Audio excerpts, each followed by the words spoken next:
오늘 부활주일 하나님께서 주신 말씀은 빌립보서 2장 5절부터 11절까지 말씀입니다. 함께 교독하도록 하겠습니다. 5절 하나님의 말씀입니다. 너희 안에 이 마음을 품으라. 곧 그리스도 예수의 마음이니 그는 근본 하나님의 본체시나 하나님과 동등됨을 취할 것으로 여기지 아니하시고 오히려 자기를 비워 종의 형체를 가지사 사람들과 같이 되셨고 사람의 모양으로 나타나사 자기를 낮추시고 죽기까지 복종하셨으니 곧 십자가에 죽으심이라.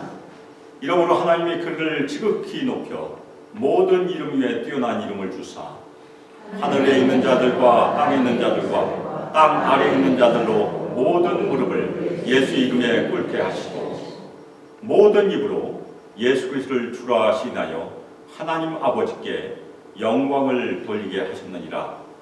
아멘. 이 시간 모든 무릎을 예수 이름에 꿇게 하시고 At the name of Jesus, every knee should bow. 설교 제목으로 하나님의 말씀을 증거하도록 하겠습니다. 사랑하는 소망학교 성도 여러분, 오늘은 2025년 부활주일입니다. 예수 그리스도의 부활의 능력과 사랑과 은혜가 우리 모든 성도들에게 충만히 임하길 축원합니다. 예수님께서 부활하신 이른 새벽에 여자들은 예수님의 무덤에 갔어요. 그런데 여자들이 발견한 것이 무엇입니까? 무덤은 비어 있었습니다. Empty tomb. 무덤에 찾아갔던 여자들은 마가복음에 의하면 너무나 놀라서 떨며 무서워하였다고 기록을 하고 있습니다. 부활하신 예수님을 먼저 만난 막달라 마리아의 이야기를 제자들이 들었어요. 제자들은 슬퍼하며 울고 있었습니다.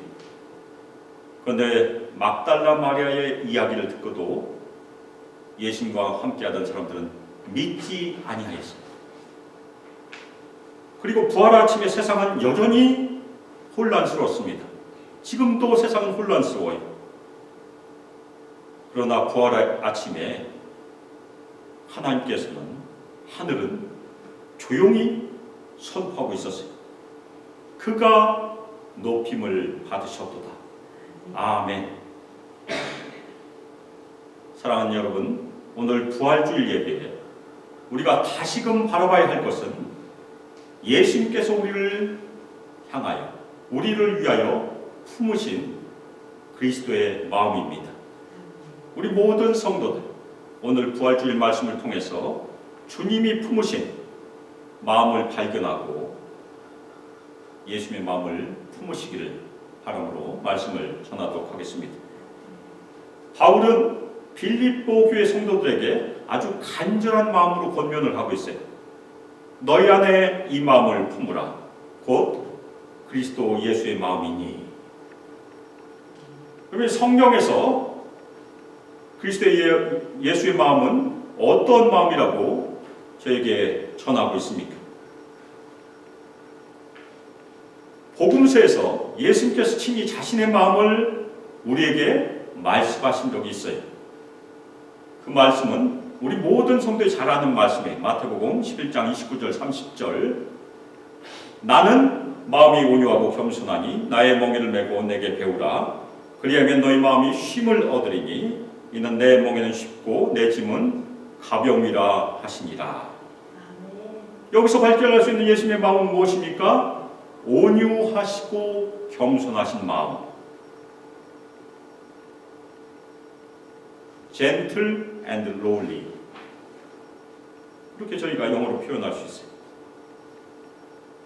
그런데 복음서에서 예수님의 마음을 표현한 아주 독특한 말이 등장해요. 마가복음 6장 30절에 보면 예수님께서는 큰 무리가 목자 없는 양 같은 것을 보시고 불쌍히 여기셨다. 그렇게 기록하고 있습니다. 이 불쌍히 여기다는 말은 원어에서 문자적으로는 내장에서 느끼다. 그런 말이에요.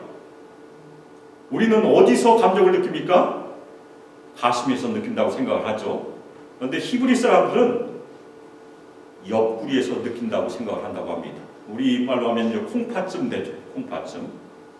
우리도 간혹 애간장이 탄다고 하니까 비슷해요. 우리가 아주 슬프면 거기에서 우리도 감정을 느낍니다. 그런데 이 말은 신약성경 공관복음, 요한복음 제외하고는 대부분의 경우에 예수님께 쓰였어요. 그래서 영어로 번역을 하면 저희가 compassion 아니면 sympathy 그렇게 번역할 수 있습니다. 그래서 예수님의 마음은 또 하나 예수님의 마음은 복음서에서 긍휼히 여기는 마음. 그런데 바울은 오늘 본문에서 예수님의 마음이 무엇이다 분명히 말하지 않았어요. 오히려 바울은 예수님의 행동을 통해서 예수님의 태도를 통해서 예수님의 마음이 무엇인지를 우리에게 말해줍니다. 따라서 우리는 오늘 말씀에 있는 예수님의 행적을 따라가다 보면 예수님의 마음을 알게 된다고 합니다. 그래서 예수님께서는 오늘 말씀은 아주 간단해요. 밑으로 내려가서 아주 낮은 자리에 처하시고 다시 올라가시게 됩니다. 그런데 밑으로 내려가신 마음이 예수 그리스도의 마음입니다. 그래서 바울이 시작하는 시작점은 무엇입니까? 그는 근본 하나님의 본체시다. 이 말을 좀 더 쉽게 말하면 예수는 하나님의 형상으로 존재하였다. 그런 말씀이고 다시 풀어서 얘기하면 그는 진실로 하나님이셨다는 얘기입니다. 예수님께서는 이 땅에 오실 때 하나님과 동등된 존재였었어요. 그런데 예수는 하나님과 동등됨을 취할 것으로 여기지 아니하시고 내려오셨습니다. 그런데 그 말은 먼저 예수께서는 하나님과 동등된 분이시라는 것이 첫 번째 시작입니다. 그래서 히브리서 1장 3절에 보면 예수는 하나님의 영광이고 하나님의 영광이 광채이며 본체의 형상이다. 본체의 형상은 영어로 표현하면 form of essence라고 번역할 수 있을 것입니다. 예수께서는 하나님과 동등된 분이셨지만 하늘에서 동등된 자리에 계셨어요. 그런데 먼저 그 하늘 자리에서 내려오셨다는 것입니다. 저희가 한자말로 표현하면 강하가 되겠죠. 내려오셨으니까 강하. 그래서 첫 번째 오늘 말씀에서 예수님의 태도에서 우리가 발견할 수 있는 예수 그리스도의 마음은 무엇입니까? 자기를 부인하는 마음이에요. 예수님께서 자기를 부인하신 것은 하나님과 동등됨을 취할 것으로 여기는 그것을 가질 수 있는 당연한 특권을 가지셨지만 그 특권을 가질 것을 부인하셨다는 얘기입니다. 따라서 예수 그리스도의 마음을 품는다는 것은 우리가 이 땅에서 마땅히 누릴 수 있는 특권이 있는데 많은 권한이 있는데 우리 교회에서도 존경받을 수 있는 여러 가지 조건이 있는데 그 조건을 포기하고 밑으로 내려가는 마음, 그것이 예수님께서 보여주신 첫 번째 마음이라는 얘기입니다. 그 다음은 예수님께서 더 적극적인 행동을 보여주세요. 그래서 7절에 보면 예수님은 오히려 자기를 비우셨다. 아주 신학적으로 굉장히 견해가 많은 그런 말이에요. 그래서 예수님께서 자기를 비우셨다고 하면 어떤 신학자들은 예수님께서 과연 신성을 포기하셨나? 그렇게 생각할 필요가 없습니다. 오히려 그 다음에 나오는 내용이 자기를 비우셨다는 것을 설명해 주고 있습니다. 그래서 예수님께서 자기를 비우셨다. 그 내용이 그 다음에 나오는데 예수님께서는 종의 형체를 가지셨다. 앞에 있는 것과 연결해 보면 어떻게 됩니까? 하나님께서는 하나님의 형체를 가지셨던 분인데 그것을 포기하고 이 땅에 내려와서 종의 형체를 취하셨다. 이 종은 사람들입니다. 그래서 예수님께서는 원래 하나님의 형체를 가지셨던 분인데 종의 형체, 종의 형상, 사람의 형상을 취하신 것이 자기를 부인하신 사건이라는 얘기입니다. 그것이 자기를 비우신 사건이, 그리고 예수님께서는 사람들과 같이 되셨다. 예수님은 사람의 모습으로 이 땅에 태어나셨어요. 그것이 요한복음 1장 14절에 잘 기록이 되어 있습니다. 말씀이 육신이 되어 우리 가운데 거하시매. 다시 한번 풀어서 말씀드리면, 말씀이 육신이 되어 우리 가운데 장막을 치시매. 예수님께서는 이 땅에서 자신의 육신의 장막을 치셨다는 얘기입니다. 예수님께서 자기를 비워 사람의 육신을 입으시고 이 땅에 성인으로 오지 않으셨습니다. 어떻게 오셨습니까? 아주 연약한 어머니의 돌봄이 필요한 아기의 모습으로 태어나셨습니다. 이것도 신비의 사건입니다. 어떻게 하나님의 아들이, 어떻게 하나님이 아기의 모습으로 이 땅에 태어나실 수 있을까? 그건 신비예요. 그래서 이 사건을 우리가 성육신, 인카네이션이라고 부릅니다. 그래서 복음성가 가사에 이런 가사가 있지 않나요?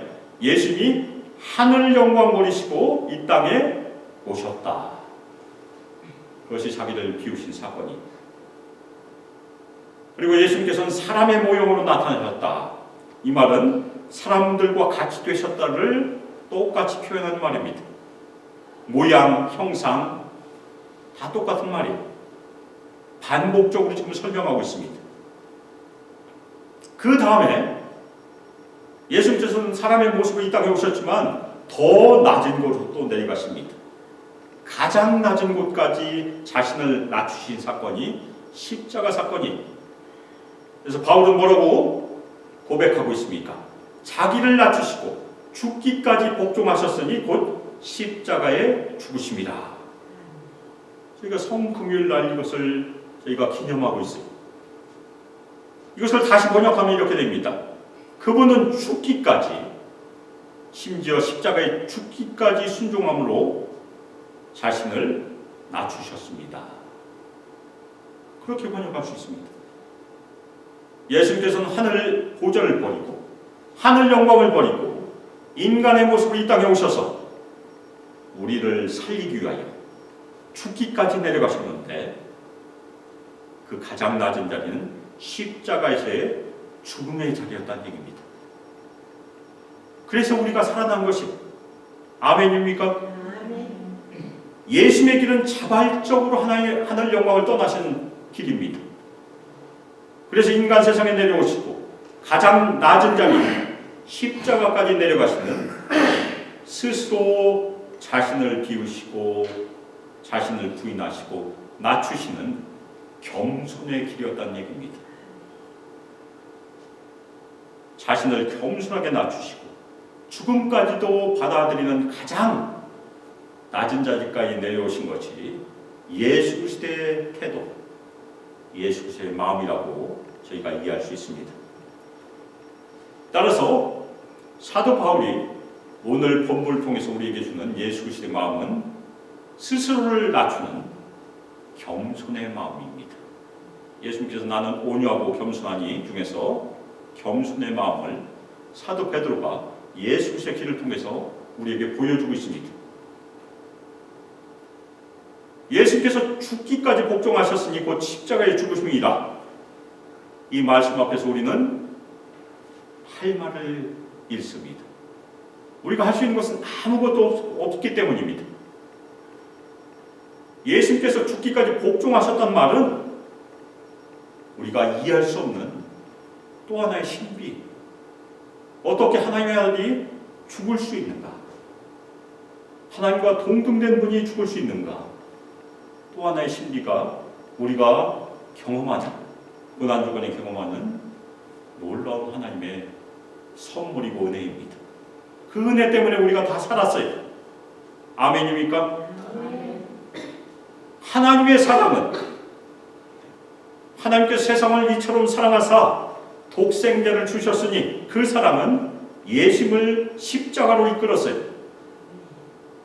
그리고 예수님의 순종은 자기 자신을 십자가에 못 박게 했어요.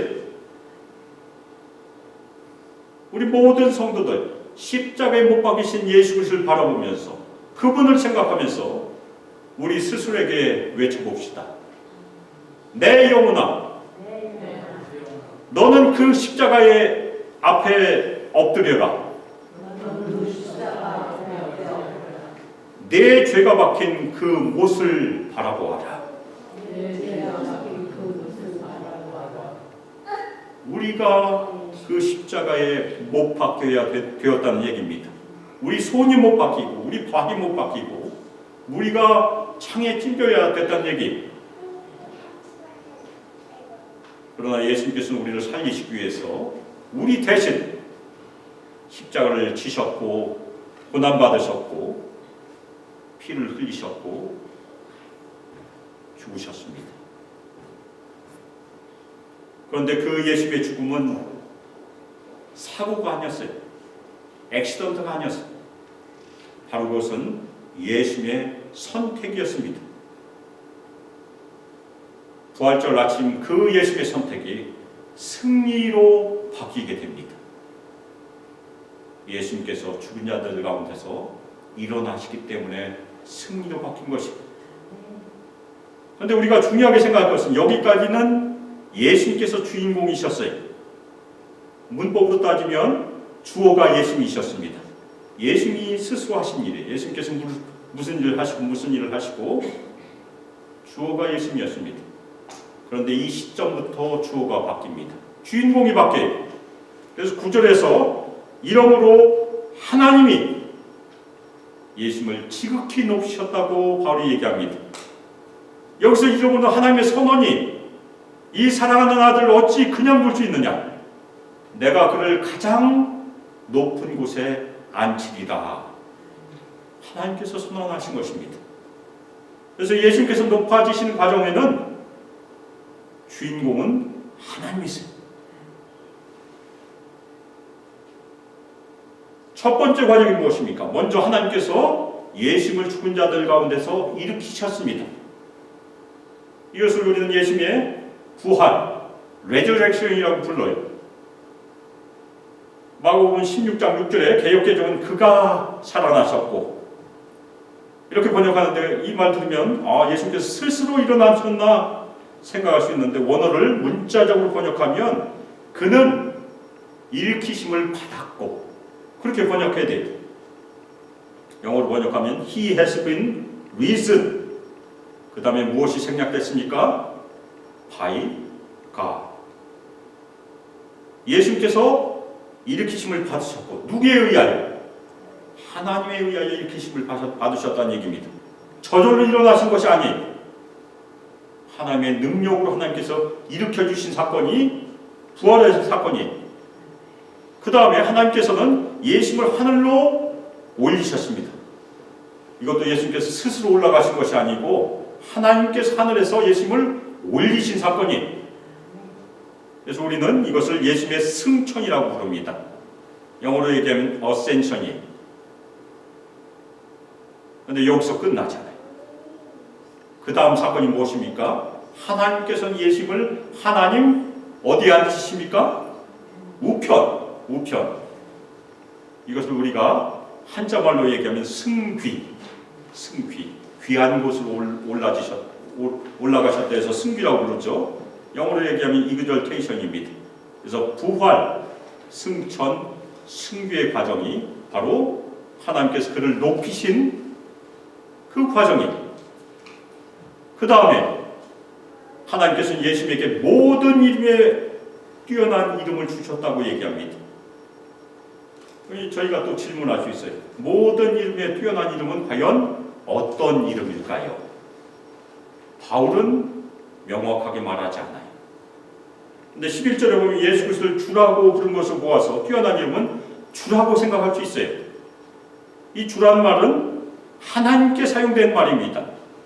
물론 그 당시에 황제에게도 사용됐지만 히브리 사람들은 당연히 하나님께 사용한 말이에요. 헬라어로는 퀴리오스고 히브리어로는 아도나이라고 부릅니다. 우리가 구약 성경에 야훼, 여호와라는 이름이 있으면 히브리 사람들은 절대 여호와라고 발음하지 않아요. 옷깃을 다시 한번 가다듬고 엎드려 절하면서 항상 아도나이라고 부릅니다. 감히 하나님의 호칭을 부를 수가 없어서. 그런데 예수님께도 이 아도나이라는 호칭으로 부른 것이 아닌가 저희가 이해할 수 있습니다. 그래서 사도 바울이 가장 자주 쓰는 예수님께 대한 호칭, 서신서를 보면 우리 주 예수 그리스도하고 불러요. 그냥 주 예수 그리스도하고 부르는 적도 있지만 앞에 꼭 우리라고 부르기도 합니다. 우리 모든 성들의 주님이시니까. 그래서 부활, 승천, 승리하신 예수께서는 하나님과 동등된 호칭으로 주라고 불리게 된 것이다. 또 하나의 가능성은 하나님께서 주신 이름이 예수라는 이름인데 그 예수라는 이름이 최고의 영예의 이름이 되었다. 그렇게 이해할 수도 있습니다. 그래서 개인적인 이름이었던 예수님의 이름이 최고의 영예의 이름이 된 것이다. 또 하나는 우리가 아직 알지 못한 새 이름이 될 가능성도 있어요. 그 새 이름은 우리는 아직 모를 수도 있습니다. 그것이 요한계시록에 등장합니다. 요한계시록 3장 12절에 보면 부활하신 예수 그리스도의 새 이름, 우리가 알지 못한 새 이름이 있음을 우리에게 말해주고 있습니다. 요한계시록 3장 12절 이기는 자는 내 하나님 성전의 기둥이 되게 하리니 그가 결코 다시 나가지 아니하리라. 내가 하나님의 이름과 하나님의 성 곧 하늘에서 내 하나님께로부터 내려오는 새 예루살렘의 이름과 나의 새 이름을 그의 위에 기록하리라. 이름이 세 번 등장해. 하나님의 이름 여호와, 그 다음에 새 예루살렘의 이름, 그리고 예수님의 새 이름. 우리가 나중에 마지막 날에 예수님을 만날 때에는 믿음으로 끝까지 인내하는 성도들, 그 사람들이 이긴 자들이니까 예수님의 이름이 우리에게 새겨진다는 얘기입니다. 우리는 아직 그 이름을 몰라요. 그런데 그때 가면 당연히 알게 되겠죠. 우리 부활하는 우리의 몸에 새겨지게 되니까 당연히 알게 될 것입니다. 그 다음에 바울이 뭐라고 얘기합니까? 하늘에 있는 자들과 땅에 있는 자들과 땅 아래에 있는 자들의 모든 무릎이 예수님의 이름에 무릎을 꿇게 될 것이다. 이것은 마지막 날에 이루어지는 예언적인 말씀입니다. 하늘에 있는 자들, 천사들이죠. 땅에 있는 자들, 모든 사람들, 땅 아래에 있는 자들, 죽은 자들, 그리고 하늘에 있는 자들 중에 공중의 권세 잡은 악한 존재들도 여기 포함될 것입니다. 모든 영적인 존재와 육신적인 존재 다 합쳐서 마지막 날에 예수 그리스도의 이름에 무릎을 꿇게 될 것이다. 굴복하게 될 것이다. 그렇게 선언하고 있습니다. 그리고 모든 일이 예수 그리스도는 주라고 신하게 될 것이고 하나님 아버지께 영광을 돌리게 될 것이다. 모든 영적인 존재, 모든 악한 존재, 그리고 살아있는 사람이나 죽어있는 사람 모두가 예수님을 주라 신하게 될 것이다. 그렇게 선언하고 있습니다. 물론 마지막 날에 모든 존재가 구원을 받을 수는 없어요. 천사는 구원이 필요 없는 존재입니다. 그리고 또 하나 정반대가 악한 영들이니까 절대 구원을 받을 수 없어요. 천사는 구원이 필요 없고 악한 영들은 절대 회개할 수 없어요.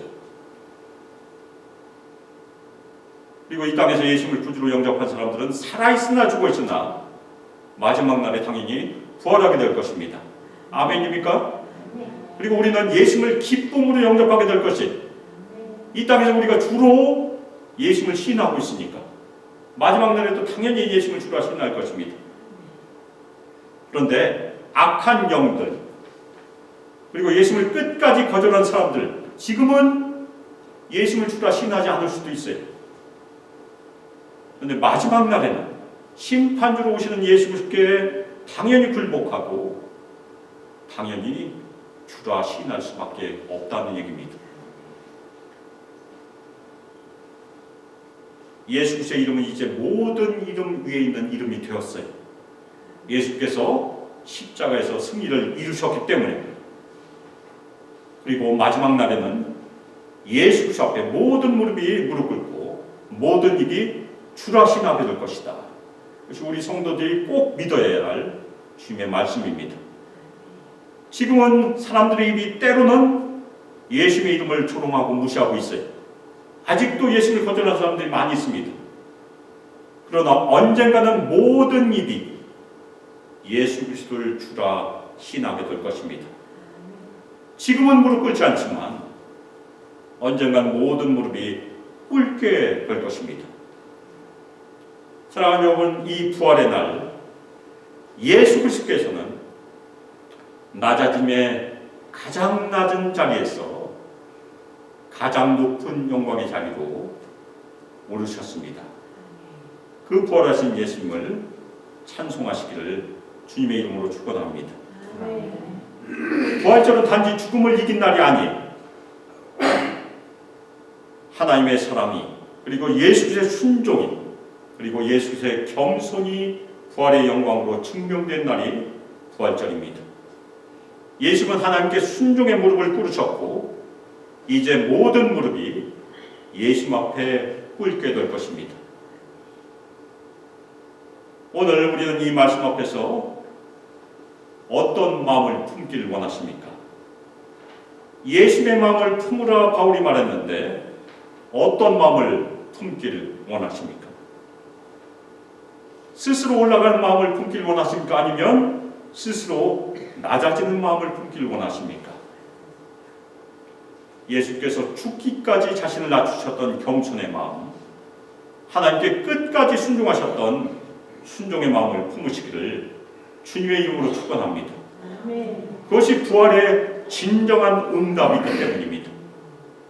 2025년 부활절을 맞아서 우리 모든 성도들 부활하신 예수님의 이름을 높이며 예수님께 엎드려 순종하기를 주님의 이름으로 축원합니다. 예수님께서 겸손의 마음으로 순종의 마음으로 자신을 하나님 앞에서 스스로 낮추셨던 것처럼 우리 모든 성도들 주님의 겸손한 마음, 순종의 마음을 품고 예수님께 순종하며 특별히 우리 교회 안에서 서로를 사랑으로 섬기시기를 주 예수 그리스도의 이름으로 축복하며 기도합니다. 아멘.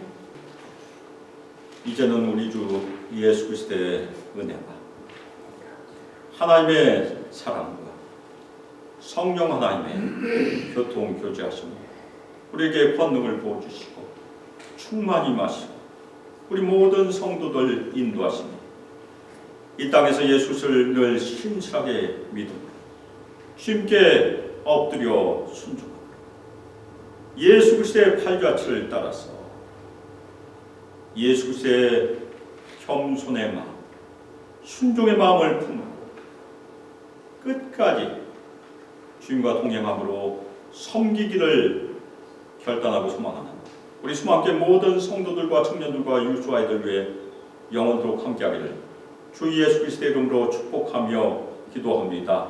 아멘.